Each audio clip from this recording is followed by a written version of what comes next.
Laws to bind us, arrests to silence us, force to break us, surveillance to watch us, lies to deceive us, and economic chains to crush us. Welcome to Wake Up Canada News. I'm Brad Wilder. This next article was written by researcher and writer Rich Angel. The elites in every corner of the world are moving against us with one relentless plan. They seek to destroy anyone who stands for truth, justice, and even love. What I'm writing about below is an explanation. What I have observed them doing, the tactics they use, the patterns I've seen. See it, understand it, stand ready, stand united, stand proudly on the right side of history. Everywhere I look, from Canada to France, from Germany to Israel, from Iran to the U.S., the same story keeps repeating itself.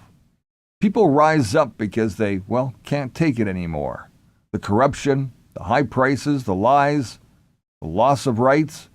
They march, they shout, they organize, and then the elites, the ones clinging to their power and wealth, roll out the same playbook.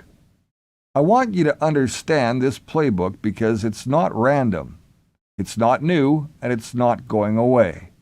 If you're wondering what you may face or what people in other countries have already faced, let me lay it out for you so you can see the pattern as clearly as I do. First comes the lawfare.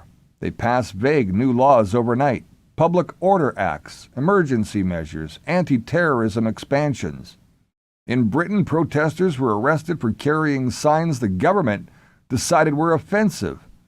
In Russia, people were jailed for holding up blank sheets of paper. In Canada, during the trucker convoy, new emergency powers froze bank accounts without trial. The point is always the same. Make everyday protest suddenly illegal and scare the average person away before they even leave their house. Then comes the preemptive arrests. Police show up at organizers' doors at 5 a.m., They drag them out before March even starts.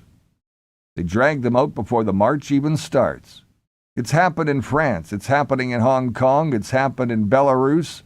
Leaders vanish for a night or maybe even a week, and everyone else is left scrambling, afraid, asking, "Am I next?" When the crowds gather anyway, the state escalates. Overwhelming force, tear gas in Paris, rubber bullets in Santiago, water cannons in Berlin, horses and batons in Ottawa. Kettling mass arrests, trucks of riot police. It doesn't matter if you're singing, praying, or just holding a sign. The goal is to show that the state has the monopoly on violence, and you are a trespasser in your own public square. But force is only half of the game. The other half is surveillance.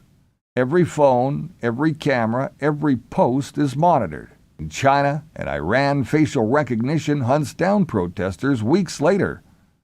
In the U.S., the FBI used social media posts as evidence to jail people. In Canada, live streamers were tracked in real time. The message is clear. We are watching, and you will pay later. Meanwhile, they roll out propaganda, state TV, friendly journalists, and armies of online bots called protesters, thugs, foreign agents, terrorists. In France, Macron called protesters enemies of democracy. In Israel, Netanyahu's allies say demonstrators are funded by outside forces. In Canada, Trudeau painted truckers as racists and extremists. It's never about your grievances. It's always about smearing you so your neighbors don't sympathize. And while they smear you in the media, they hit you where it hurts, economically. In Belarus, workers were fired for striking.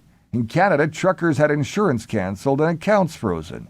In India, farmers protesting new laws were cut off from credit.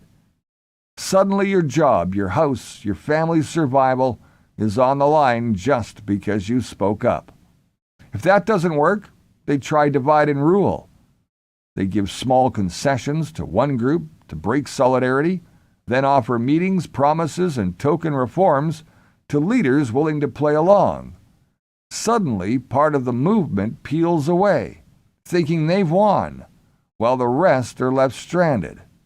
This has happened everywhere, from Poland's labor protests to France's yellow vests. And when even that fails, the gloves come off. Infiltrators and provocateurs join marches, throw rocks, light fires, and suddenly the entire protest is labeled violent. Infiltration of unions in Latin America is well documented. In the U.S., COINTELPRO targeted civil rights leaders with fake letters and planted agents. It's an old trick, creating violence, then justify cracking down on violent radicals. In some places, it gets darker. Disappearances, killings. In Mexico, dozens of student protesters were taken and never returned. In Belarus, activists vanished. In Iran, young women and men have been shot for standing in the streets. These are the extreme edges of the same playbook, but make no mistake, it's part of the same plan. Why do they do this? Because elites, no matter, their country, no matter their ideology, their fear of the same thing, losing control is all they care about. They're not stupid. They know protests spread. They know courage is contagious. So they crush it fast, hard, and with the same tools every single time. They criminalize, they arrest, they beat, they watch, they smear, they bankrupt, they divide, and if needed, they kill. That's the truth I want you to see. It's not just over there in some faraway country. It's here. It's everywhere. It's global. The playbook doesn't care about borders. France, Britain, Germany, Israel, Canada, the U.S., China, Iran, different languages, different flags, same script. So what does this mean for you? It means be prepared. Don't be naive. If you choose to stand up, know what's coming. Know that they'll try to scare you, to break you, to smear you, to isolate you. But also know this. Every time in history, people who understood the playbook, who saw it clearly, who documented it, who refused to be divided, they built movements that outlasted repression. Civil rights in America, solidarity in Poland, anti-apartheid in South Africa, they all faced the same playbook, and they still won because they prepared, they endured, and they refused to quit. That's the story I'm telling you now. So when you see the next protest, whether in Toronto, Paris, Berlin, or beyond, don't just see chaos. See the plan behind it.